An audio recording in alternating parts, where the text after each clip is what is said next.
मुख्यमंत्री योगी आदित्यनाथ क्या कुछ कह रहे हैं, आपको सुनाते हैं। मुझे जो बताया गया है कि इस विधानसभा क्षेत्र में 4 मंडल हैं, 56 सेक्टर हैं और 489 बूथ हैं, जिसमें से 117 बूथ नए आए हैं। यानी पहले एक बूथ पे मतदाताओं की संख्या 1000 से ज़्यादा भी होती थी, लेकिन अब नए उसमें कोरोना को देखते हुए भारत निर्वाचन आयोग ने व्यवस्था की है कि एक बूथ पर 1000 से अधिक वोटर न हो। यानी 117 बूथ ऐसे थे जहां पर हमें अलग अतिरिक्त बूथ भारत निर्वाचन आयोग को बढ़ाने पड़े हैं, और मैं धन्यवाद दूंगा इस विधानसभा क्षेत्र के सभी पदाधिकारी और कार्यकर्ताओं को, जिन्होंने इन सभी 117 बूथों का गठन भी पूरा कर लिया है। देखिए, चुनाव में पहले आप देखे होंगे पिछले 25-30 वर्षों में चुनाव का वो बदला है, और ये पहला चुनाव होगा उत्तर प्रदेश के अंदर जब चुनाव की दृष्टि से हम लोगों के पास जा सकते हैं, और जिसमें विशुद्ध कार्यकर्ताओं के बल पर जो चुनाव होना है। बड़ी सभाएं नहीं हो पाएंगी, बड़े आयोजन नहीं हो पाएंगे, डोर टू डोर जनसंपर्क का कार्यक्रम हमारा जितना तीव्र और जितना महत्वपूर्ण होगा, केंद्र और प्रदेश सरकार की योजनाओं को जन जन तक पहुंचाने के लिए किए गए प्रयास को हम जितनी मजबूती के साथ लोगों तक पहुंचाने में सफल होंगे, उतनी ही हमें सफलता भी प्राप्त होगी।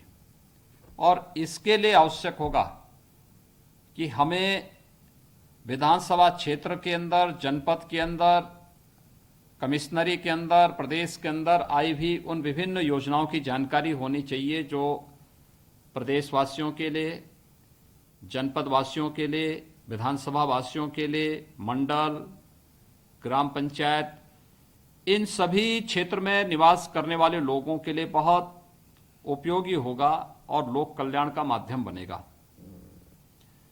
इसकी जानकारी लेना, आपने देखा होगा कोरोना कालखंड में बहुत सारे ऐसे कार्यक्रम हुए जिसने देश और दुनिया में उदाहरण बनाया है।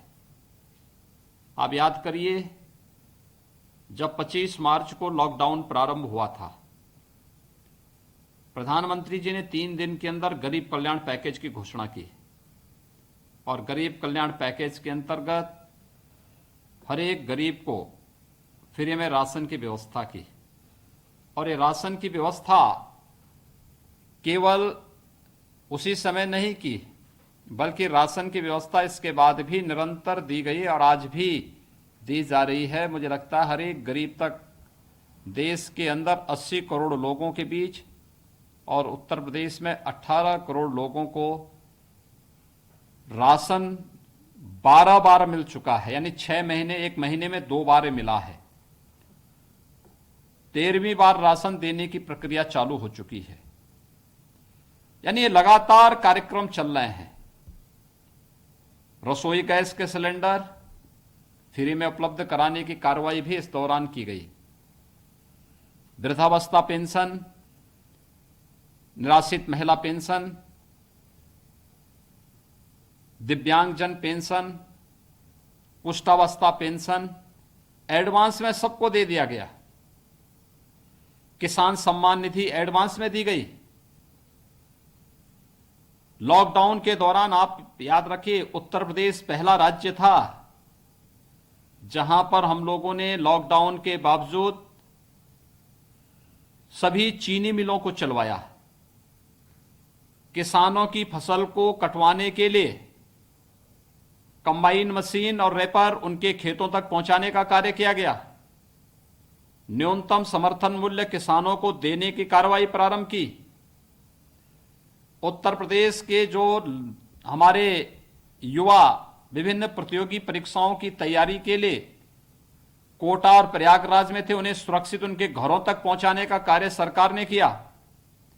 और जो लेबर, प्रवासी कामगार और श्रमिक अन्य राज्यों में कार्य करते थे, ऐसे 40 लाख कामगार श्रमिकों को उनके घरों तक पहुंचाने का कार्य भी प्रदेश सरकार ने भारत सरकार के सहयोग से सफलतापूर्वक किया।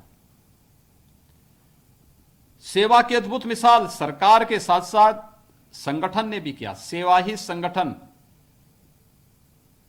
यानी अक्सर राजनीतिक दलों का एजेंडा सत्ता प्राप्त करना होता है, लेकिन आदरणीय प्रधानमंत्री मोदी जी के आह्वान पर संगठन ने संकल्प लिया सेवा के व्रत को, और सेवा ही संगठन के संकल्प के साथ इस कार्यक्रम को आगे बढ़ाने का कार्य किया गया।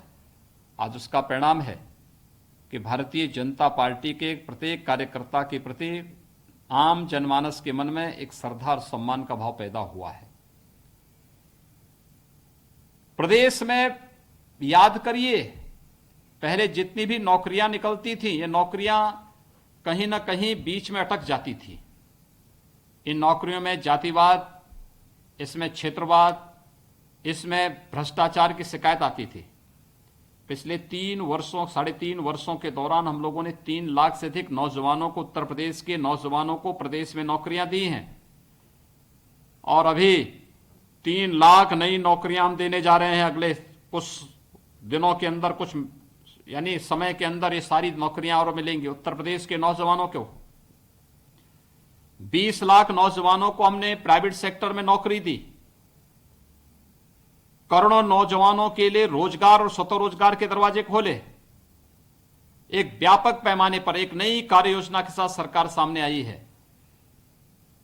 कि हम आगामी 1.5-2 वर्ष के दौरान प्रदेश के लिए एक एजेंडा लेकर के चल रहे हैं कि आगामी 2 वर्ष के अंदर एक प्रयास होना चाहिए हर परिवार के कम से कम एक व्यक्ति को नौकरी के साथ, रोजगार के साथ या स्वतः रोजगार के साथ जोड़ने के लिए।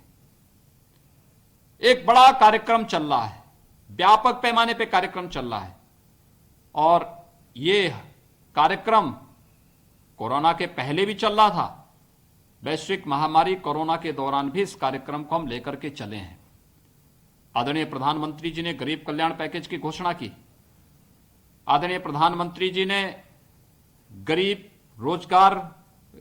प्रधानमंत्री गरीब कल्याण रोजगार योजना की घोषणा की। आत्मनिर्भर भारत की घोषणा की।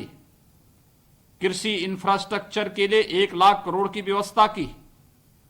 बहुत बड़े कार्यक्रम, बड़े बड़े कार्यक्रम होने जा रहे हैं जो आने वाले समय में गांव के लिए, गरीब के लिए, किसान के लिए, नौजवान के लिए, महिलाओं के लिए, समाज के विभिन्न तबके के लिए व्यापक परिवर्तनकारी होंगे।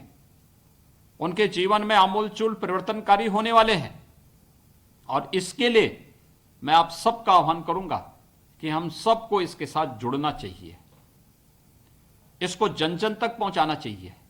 इससे पहले प्रदेश में जब सरकार आई थी 2017 में, किसानों का कर्जा माफ हुआ। पहले बिजली नहीं मिलती थी, सरकार आने के बाद बिजली मिलनी प्रारंभ हो गई। पहले कानून व्यवस्था की बदहाल स्थिति थी, आज गुंडों की और माफियाओं की क्या स्थिति हो रही है हर एक व्यक्ति जान रहा है। पहले जनपद की अपनी पहचान नहीं हो पाती थी। आप याद करिए, जब माननीय गृह मंत्री जी आपके अमरोहा में आए तो 1 डिस्ट्रिक्ट 1 प्रोडक्ट में अमरोहा के ढोलक को उन्होंने मंच पर बजा करके अमरोहा के ढोलक की थाप को दुनिया के सामने प्रस्तुत कर दी। यानी ये अपने आप में एक पहचान कौन दिला रहा है? ये भारतीय जनता पार्टी की सरकार, केंद्र की सरकार, प्रदेश की सरकार। और इस सरकार का आधार क्या है? एक एक बूथ है, एक एक कार्यकर्ता है, एक एक पदाधिकारी है, एक एक जनप्रतिनिधि है। प्रदेश के अंदर जो व्यापक निवेश की संभावनाएं बढ़ी, हर एक सेक्टर में जो काम प्रारंभ हुए, देश के अंदर जो कार्य प्रारंभ हुए, प्रधानमंत्री आवास योजना है, स्वच्छ भारत मिशन के अंतर्गत हर गरीब को शौचालय दिलाने का कार्य है, सौभाग्य योजना के अंतर्गत हर गरीब को विद्युत के निःशुल्क कनेक्शन देने का कार्य हो, प्रधानमंत्री उज्ज्वला योजना में हर गरीब को रसोई गैस के कनेक्शन देने के कार्य हो, आयुष्मान भारत में हर गरीब को स्वास्थ्य सुविधा, स्वास्थ्य की निःशुल्क सुविधा उपलब्ध कराने का कार्यक्रम हो, यानी ये जितने भी कार्यक्रम हैं ये सभी भारतीय जनता पार्टी के उस एजेंडे का हिस्सा है जो हमने प्रत्येक नर को नारायण बनाने के संकल्प के साथ कार्यक्रम प्रारंभ किया है। जनता को जनार्दन बनाने की प्रक्रिया का हमारा पार्ट है, हमारा हिस्सा है। लेकिन जिसे विकास अच्छा नहीं लग रहा है वे लोग देश में भी और प्रदेश में भी दंगा, जातीय दंगा भड़काना चाहते हैं, सांप्रदायिक दंगा भड़काना चाहते हैं। इस दंगे की आड़ में विकास रुकेगा, इस दंगे की आड़ में उनकी रोटियां सेकने के लिए उनको अवसर मिलेगा, इसलिए वे नित नए षड्यंत्र करते रहते हैं। और इन सभी षड्यंत्रों के प्रति पूरी तरह आगाह होते हुए हमें विकास की इस प्रक्रिया को तेजी के साथ आगे बढ़ाना है। विकास भारतीय जनता पार्टी ने किया है, भारतीय जनता पार्टी की सरकारें आगे करेंगी, और यही संकल्प हमारे पास होना चाहिए कि हमें हर हाल में नौगांवा विधानसभा क्षेत्र में स्वर्गीय चेतन चौहान जी के द्वारा जहां पर विकास की प्रक्रिया को आगे बढ़ाया गया था, मैं देखता था हर एक कार्यक्रम में उनकी सहभागिता वहां पर होती थी। और केवल नौगांवा विधानसभा ही नहीं, अमरोहा के विकास के लिए, मुरादाबाद मंडल के विकास के लिए उनके मन में एक पीड़ा होती थी, एक तड़प होती थी। उसको देखते हुए वे लगातार जो प्रयास कर रहे थे, उस प्रयास की ही कड़ी का ये पार्ट है कि आज उपचुनाव हमारे सामने आए हैं और हम लोगों को उपचुनाव का सामना करना है। मैं आप सबका आह्वान करूंगा, देखिए पहले हम लोग आते थे, बड़ी बड़ी रैली करके चले जाते थे, कार्यकर्ता उस वोट को संभालता था। आज हमें वर्चुअल संवाद की आवश्यकता क्यों पड़ी? देखिए इस दौरान पर्व और त्योहार भी पड़ेंगे, हमें पर्व त्योहार भी मनाने हैं, लेकिन मैं आप सबसे आह्वान करूंगा, एक स्वयं का बचाव करते हुए, कोविड-19 का जो प्रोटोकॉल है उसका पालन करते हुए हम कुछ कार्यक्रम कर सकते हैं। और जो बात अभी प्रदेश अध्यक्ष जी ने कही है, हम केंद्र और प्रदेश सरकार की योजनाओं को लेखा जोखा तैयार करके उसकी हमने पिछली बार एक पुस्तिका प्रत्येक विधानसभा क्षेत्र में उपलब्ध भी कराई थी।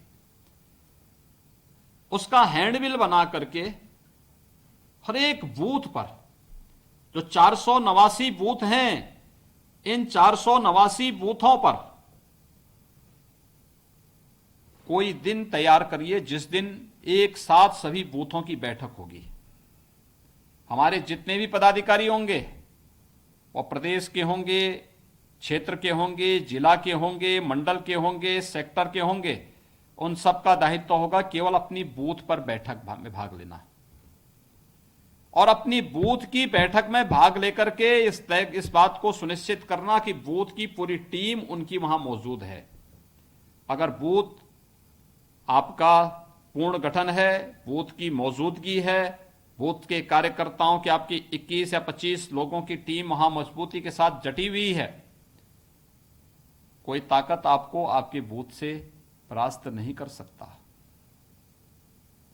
यानी प्रधानमंत्री जी एक बात को कहते हैं कि बूथ जीता तो चुनाव जीता। यानी चुनाव जीतने का मंत्र कहां से शुरू होता है? बूथ से शुरू होता है।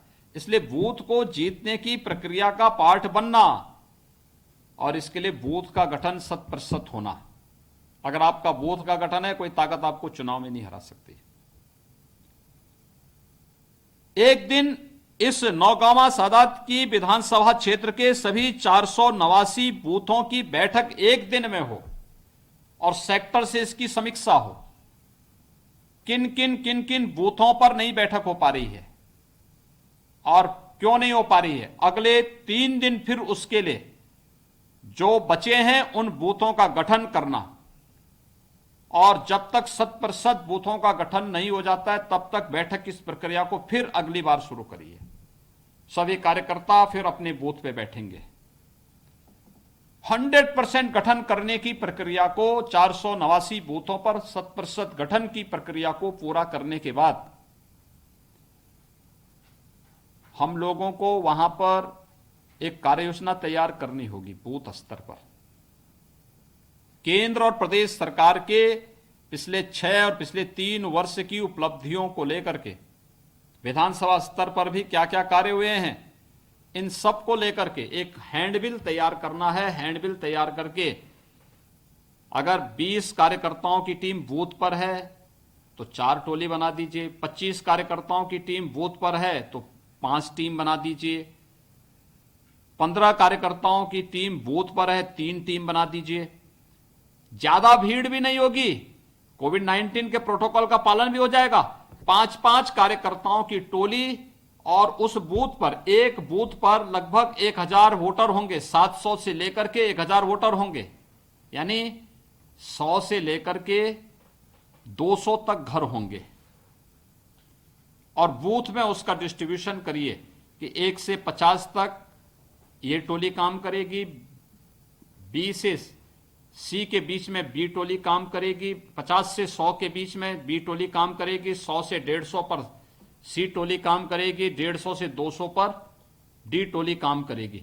और ये टोली का क्रम इस रूप में चले कि एक एक घर हम लोग प्रयास करें कि 3-4 दिन के अंदर एक एक घर से जनसंपर्क करते हुए हम इस बात को सुनिश्चित करें कौन व्यक्ति हमारे अनुकूल है, कौन प्रतिकूल है। यहां पर रुकते हैं एक ब्रेक के लिए, ब्रेक के बाद जल्द हाजिर होते हैं।